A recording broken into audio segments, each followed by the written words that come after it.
দর্শক আসসালামু আলাইকুম, শুভেচ্ছা নেবেন জামাজ বা শোনার জন্য আবার আপনাদের স্বাগতম। দর্শক, আজকে সারা দেশে টক অব দ্য কান্ট্রিতে পরিণত হয়েছিল ঝিনাইদহ ৪ আসনের সংসদ সদস্য আনোয়ারুল আজিমের নির্মম হত্যাকাণ্ড। এই হত্যাকাণ্ড নিয়ে আমরা দেখছি ইতিমধ্যেই ঘন্টায় ঘন্টায় বলা যায় আপডেট আসছে।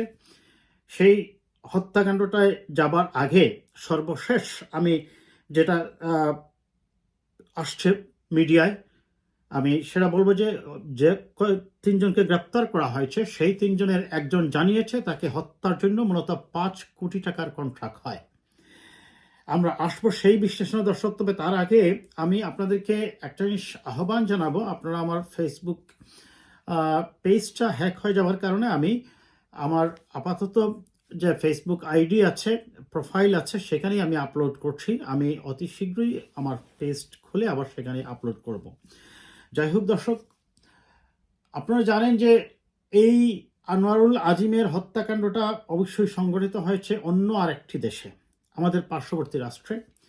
তার এই হত্যাকাণ্ড নিয়ে ইতিমধ্যেই তার ব্যক্তিগত জীবন নিয়ে, তার পারিবারিক জীবন নিয়ে, তার ব্যবসায়িক ব্যাপার নিয়ে, তার ব্যবসায়িক চোরাকারবারিদের সাথে তার সংশ্লিষ্টতা নিয়ে বিভিন্ন মিডিয়ায় বিভিন্নভাবে সংবাদ আসছে। আমি আজকে একটা মিডিয়াতে দেখলাম যে তিনি মূলত একসময় পলাতক আসামি ছিলেন পুলিশের, এবং তার সাথে তখন সখ্যতা গড়ে ওঠে আন্ডারওয়ার্ল্ডের কিছু মানুষের।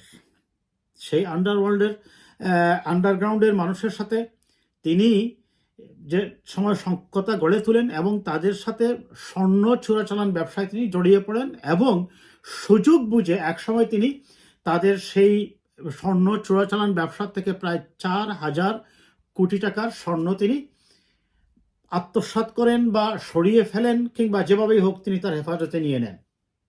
তখন থেকেই মূলত শুরু হয় তাদের সাথে দ্বন্দ্ব।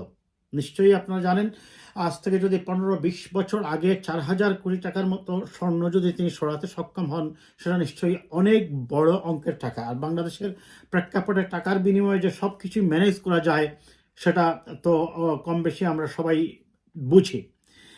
তখন তিনি হয়তো বা চিন্তা করেছেন, যেহেতু এই টাকাটা মেরেই দিয়েছেন, তিনি সেই টাকাটাকে ইউটিলাইজ করা শুরু করেছেন, এবং তিনি প্রকারান্তরে ধীরে ধীরে রাজনীতিতে অ্যাক্টিভ হয়ে ওঠেন, এবং ২০১৪ সালে তিনি প্রথম আওয়ামী লীগের মনোনয়ন পেতে সক্ষম হন। সেই ২০১৪ থেকে তিনি অদ্যাবধি পর্যন্ত ওই ঝিনাইদহ ৪ আসনের এমপি। যাই হোক, তাকে যখন কলকাতায় তাকে নিয়ে যাওয়ার পরে যে বাড়িতে তাকে উঠানো হয়, সর্বশেষ তথ্য মতে হচ্ছে যে ওই বাড়িটাও নাকি কোনো একজন বাংলাদেশি ভাড়া নিয়েছিলেন, এবং ওই বাড়িটা যিনি ভাড়া নিয়েছেন তার সাথে মূলত ওই তার আগের সোনা চোরাচালানের ব্যবসায়িক সম্পর্ক ছিল, এবং তারাও ক্ষতিগ্রস্ত হয়েছে। কিন্তু তিনি হয়তোবা মনে করেছেন যে বাংলাদেশে এমপি হয়েছেন, হয়তোবা তিনি অনেক কিছুই এখন তার নিয়ন্ত্রণের মধ্যে নিয়ে এসেছেন। কিন্তু তিনি এটা বলেও বুঝতে পারেননি তার আন্ডারগ্রাউন্ডের যে মানুষগুলোর সাথে তার মতদ্বৈততা ছিল, যাদের সাথে তার এই স্বর্ণ সরানো নিয়ে মতদ্বৈততা ছিল, তারা যখন তিনি ক্ষমতাবান হয়ে ওঠেন, তখন খুব স্বাভাবিকভাবে তার কাছে বড় অঙ্কের এই টাকাটা চলে যাবার কারণে তিনি হয়তো প্রশাসনকে ব্যবহার করেছেন, করে একের পর এক তার মামলাগুলোর থেকেও তিনি অব্যাহতি পেয়ে গেছেন হয়তোবা।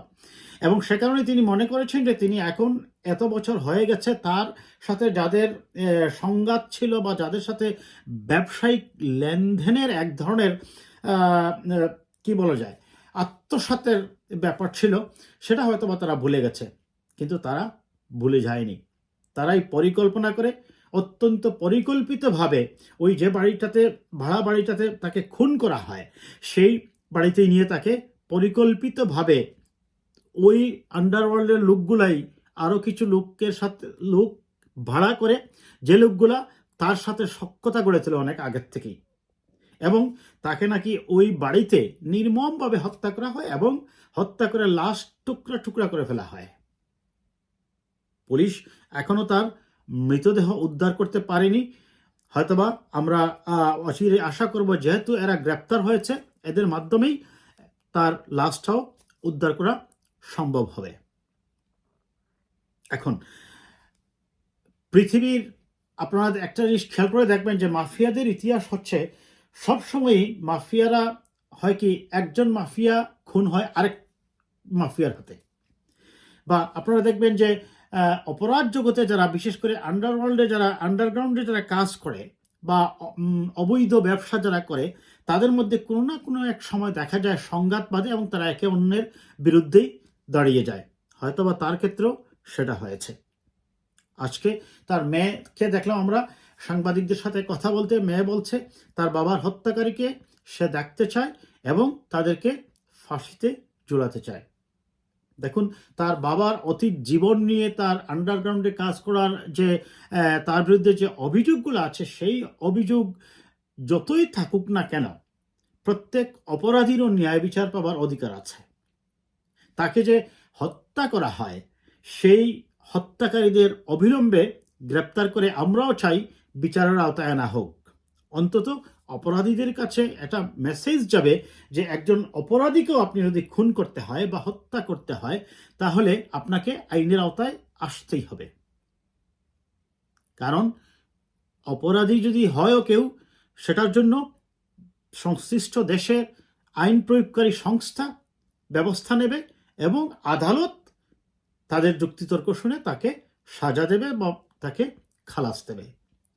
যাই হোক, সর্বশেষ তাকে হত্যার জন্য যে 5 কোটি টাকার যে কন্ট্রাক্ট হয়, সেটা নিয়ে আমি একটা রিপোর্ট এসেছে, আমি সেই রিপোর্টটা একটু পড়ে শোনাই আপনাদের দর্শক।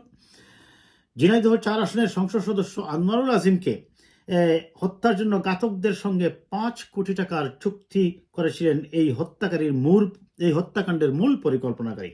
সে অনুযায়ী আনোয়ারুল 12 মে কলকাতা যাওয়ার পরদিনই তাকে হত্যা করা হয়। এ ঘটনায় বাংলাদেশে গ্রেপ্তার 3 জনকে জিজ্ঞাসাবাদে এসব তথ্য জানা গেছে বলে তদন্ত সংশ্লিষ্ট গোয়েন্দা কর্মকর্তারা জানিয়েছেন। 56 বছর বয়সী আনোয়ারুল আজিম কলকাতায় গিয়ে পূর্ব পরিচিত গোপাল বিশ্বাস নামের একজনের বাসায় উঠেছিলেন। পরদিন চিকিৎসক দেখানোর কথা বলে ওই বাসার থেকে বের হওয়ার পর থেকে নিখোঁজ ছিলেন তিনি। দেখুন দর্শক, এই গোপাল বিশ্বাস এই নামটা এমনও হতে পারে সেই গোপাল বিশ্বাসী এই অবৈধ কাজের বা চোরাচালান ব্যবসার সাথে জড়িত একটি পরিচিত নাম। আপনাদের মনে আছে কিনা, সেই যে নারায়ণগঞ্জের যে 7 মার্ডার হয়েছিল, সেই 7 মার্ডারের পরিকল্পনাকারী সেই যে কাউন্সিলর যে নূর হোসেন, সেই নূর হোসেনের সাথে যখন নারায়ণগঞ্জের একজন সংসদ সদস্য শামীম ওসমানের একটা ফোনালাপ আপনারা শুনেছেন কিনা, মনে আছে কিনা, এতদিন আগের কথা। এখানে খুব সম্ভবত শামীম ওসমান সাহেব কথা প্রসঙ্গে একবার এই গোপাল বিশ্বাস নামে একজনের নাম এনেছিলেন তার মুখে। সেই গোপাল বিশ্বাসই কি ওই গোপাল বিশ্বাস কিনা, এটা তদন্তে হয়তোবা বেরিয়ে আসবে। তবে তদন্ত যদি নিরপেক্ষভাবে হয় এবং সরকার যদি মনে করে তদন্ত করে এই অপরাধীদের শনাক্ত করা প্রয়োজন, তবেই হয়তোবা হবে। অন্যথায় এই আনোয়ারুল আজিমকে যেভাবে খুন হতে হয়েছে, নারায়ণগঞ্জের সেই যে 7 মার্ডার খুন হয়েছে, আমি জানি না এই দুইটার সাথে এখনো কোনো ধরনের লিঙ্ক আছে কিনা। যদি থেকেই থাকে আর একই গোপাল বিশ্বাস হয়, তার মানে সেই গোপাল বিশ্বাস তো অবশ্যই ভয়ঙ্কর খুনি। যাই হোক, স্বরাষ্ট্রমন্ত্রী আসাদুজ্জামান খান বুধবার জানান আনোয়ারুল আজিম কলকাতায় খুন করেছেন। এখন পর্যন্ত প্রাপ্ত তথ্য মতে বাংলাদেশিরা এই হত্যাকাণ্ড ঘটিয়েছে। হ্যাঁ, এটা খুব স্বাভাবিকভাবে আমরাও ধরে নিতে পারি যে বাংলাদেশিরাই এর সাথে জড়িত থাকবে। কলকাতার একজন এইভাবে একটা দেশের একজন এমপিকে ওইখান থেকে নিয়ে গিয়ে পরিকল্পনা করে খুন করবে, এটা বোধহয় বলার অবকাশ আছে বলে আমি মনে করি না। এই হত্যাকাণ্ডের সাথে জড়িত অভিযোগে বাংলাদেশের সৈয়দ আমানুল্লাহ, শিলাস্তি রহমান ও ফয়সল আলী ওরফে সাজি নামে 3 জনকে গ্রেপ্তার করেছে গোয়েন্দা পুলিশ। সংশ্লিষ্ট সূত্র জানিয়েছে, গ্রেপ্তার ব্যক্তিদের জিজ্ঞাসাবাদে হত্যাকাণ্ডের মূল পরিকল্পনাকারী হিসেবে মোহাম্মদ আখতারুজ্জামান ওরফে শাহিন নামের এক ব্যক্তির নাম এসেছে। কলকাতার নিউ টাউনে যে ফ্ল্যাটে সংসদ সদস্যকে হত্যা করা হয়, সেটি ওই আখতারুজ্জামানের ভাড়া করা। খুব স্বাভাবিকভাবে তার সাথে সম্পর্ক থাকতেই পারে, যেহেতু তিনি বাড়িটা ভাড়া করেছেন। তিনি ঝিনাইদহের কোটচাঁদপুর পৌরসভার মেয়র মোহাম্মদ শহীদুজ্জামানের ছোট ভাই। তার মানে এটা বোঝাই যাচ্ছে সেই মেয়র, আমি ধরেই নিচ্ছি সেটা আওয়ামী লীগের, কারণ এখন তো সব জায়গায় আওয়ামী লীগের মেয়র।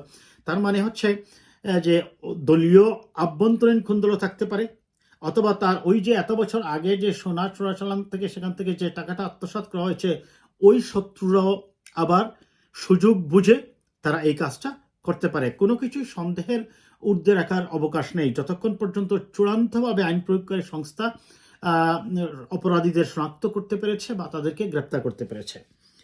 ঢাকা ও কলকাতার যাই হোক দর্শক, এখন এই হচ্ছে এই ঘটনার সর্বশেষ যে আপডেট আমি বলবো। তবে আমরা এইটুকুই মনে করি যে শুধু যে আনোয়ারুল আজিম আজকে হত্যাকাণ্ডের শিকার হয়েছেন বলে তার ব্যাপারে অনেকগুলো কথা মিডিয়ায় আসছে যে তিনি চোরাচালানের সাথে জড়িত, তিনি আন্ডারগ্রাউন্ডের মাফিয়াদের সাথে জড়িত ছিলেন, সোনা চোরাচালানে জড়িত ছিলেন। এরকম হয়তো বা এই সমাজে গত 15-16 বছরে আরও অনেক আনোয়ারুল আজিম আছেন যারা এরকম আন্ডারগ্রাউন্ড ওয়ার্ল্ডে যারা কি করছেন, ব্যবসা করে যাচ্ছেন, অবৈধ ব্যবসা করে রাষ্ট্রের কোটি কোটি টাকা পাচার করছেন, আত্মসাৎ করছেন। অন্ততপক্ষে এই আনোয়ারুল আজিমের হত্যাকাণ্ডের একদিকে যেমন বিচার হওয়া উচিত, এবং পাশাপাশি এই বিচার করতে গিয়ে যেন কেঁচো করতে যদি সাপও বের হয় তাহলে সেই সাপগুলোকেও যেন ধরে এনে আইনের আওতায় আনা হয়, এবং আন্ডারগ্রাউন্ডে যারা অপরাধ করছে, চোরাচালানের সাথে জড়িত যারা, তাদেরকে গ্রেপ্তার করে যেন আইনের আওতায় আনা হয়। ভালো থাকবেন দর্শক, কথা হবে আবার কোনো বিষয়।